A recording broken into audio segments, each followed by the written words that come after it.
You're watching Global Toronto. This is Global News at Noon. Meantime, Andrea Horwath began her day campaigning in London and once again pointed to the stark choice that is facing voters.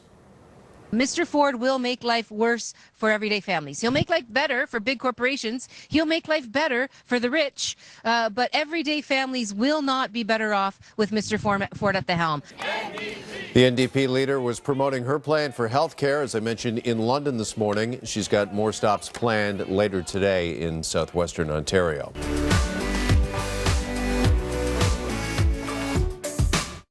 NDP has released an email they say was sent by the candidate who's standing right behind you, Roshan Nalarathiram, in which he tells somebody not to, quote, do anything nasty campaigning against me.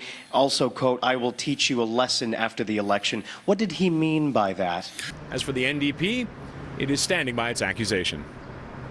Let's remember, though, Mr. Ford also has none other than 10, or no less than 10 different kinds of investigations going into ongoing into a number of his candidates, and that's something I think that troubles most Ontarians.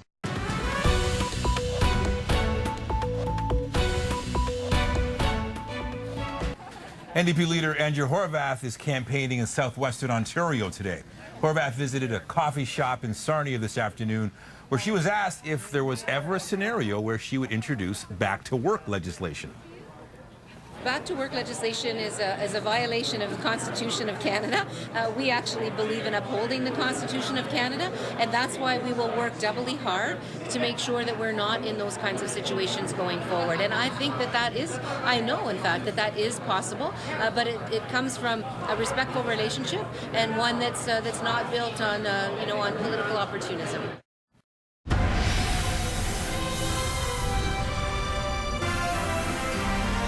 John Musselman, who is following the NDP story today. John, Andrea Horwath certainly expects the win admission to help her party. Real air of confidence around Andrea Horwath today, Ken, and she's making it very clear that she believes the Liberals are finished, and if people want to stop Doug Ford, they need to support her. NDP leader Andrea Horwath is counting on a major breakthrough in southwestern Ontario in her fight to win Thursday's election. Even Kathleen Wynne is not endorsing Kathleen Wynne anymore. Horwath started her day in London with a warning to undecided voters. Only the NDP, Horwath says, can stop a Doug Ford PC government. And Kathleen Wynne might want to give up. She has actually given up the fight against Doug Ford and his cuts. She's given up the fight against Doug Ford and his privatization and his corruption.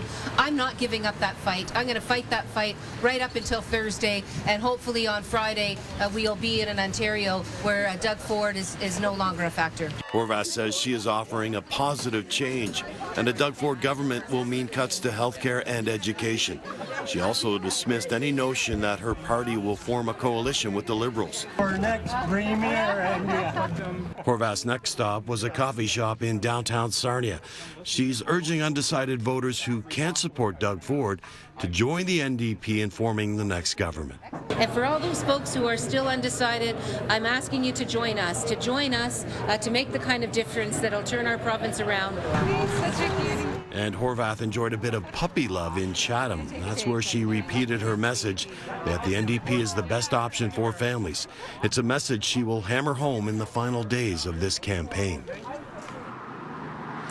And we'll have to wait and see how Andrea Horwath responds to the new information involving Doug Ford and Renata Ford, whether she stays out of that or uses that to her advantage. We'll have to wait and see as this leads up to the election. Reporting live, I'm John Musselman. I'll send it back to you. Thank you, John.